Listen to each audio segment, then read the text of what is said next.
La Bible en un an. 1 Roi, chapitre 7.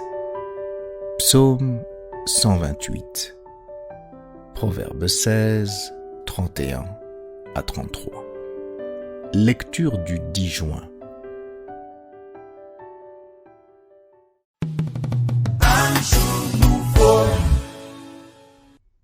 Actes chapitre 7, versets 30 à 50. 40 ans plus tard, un ange lui apparut au désert de la montagne de Sinaï dans la flamme d'un buisson en feu. Moïse, voyant cela, fut étonné de cette apparition. Et comme il s'approchait pour examiner, la voix du Seigneur se fit entendre.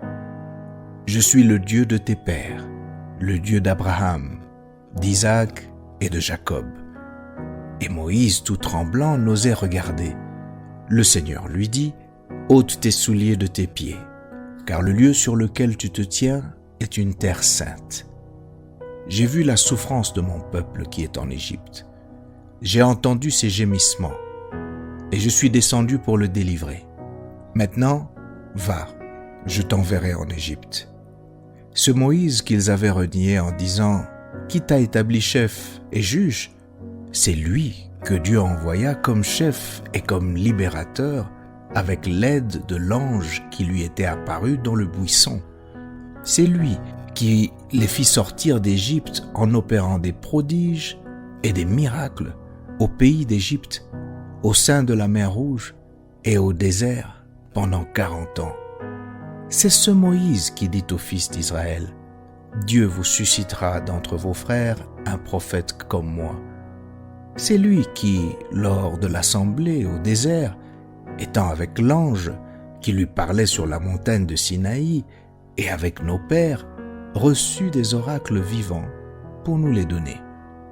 Nos pères ne voulurent pas lui obéir, ils le repoussèrent et ils tournèrent leur cœur vers l'Égypte, en disant à Aaron, « Fais-nous des dieux qui marchent devant nous, car ce Moïse qui nous a fait sortir du pays d'Égypte, nous ne savons ce qu'il est devenu. » Et en ces jours-là, ils firent un veau.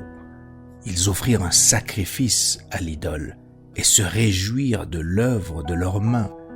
Alors Dieu se détourna et les livra au culte de l'armée du ciel, selon qu'il est écrit dans le livre des prophètes, « M'avez-vous offert des victimes et des sacrifices pendant 40 ans au désert, maison d'Israël? Vous avez porté la tente de Moloch et l'étoile du dieu Répham, ces images que vous avez faites pour les adorer. Aussi vous transporterai-je au-delà de Babylone. » Nos pères avaient au désert le tabernacle du témoignage, comme l'avait ordonné celui qui dit à Moïse de le faire d'après le modèle qu'il avait vu.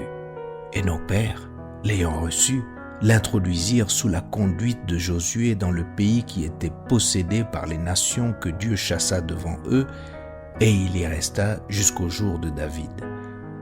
David trouva grâce devant Dieu et demanda d'élever une demeure pour le Dieu de Jacob. Et ce fut Salomon qui lui bâtit une maison. Mais le Très-Haut n'habite pas dans ce qui est fait de main d'homme, comme dit le prophète.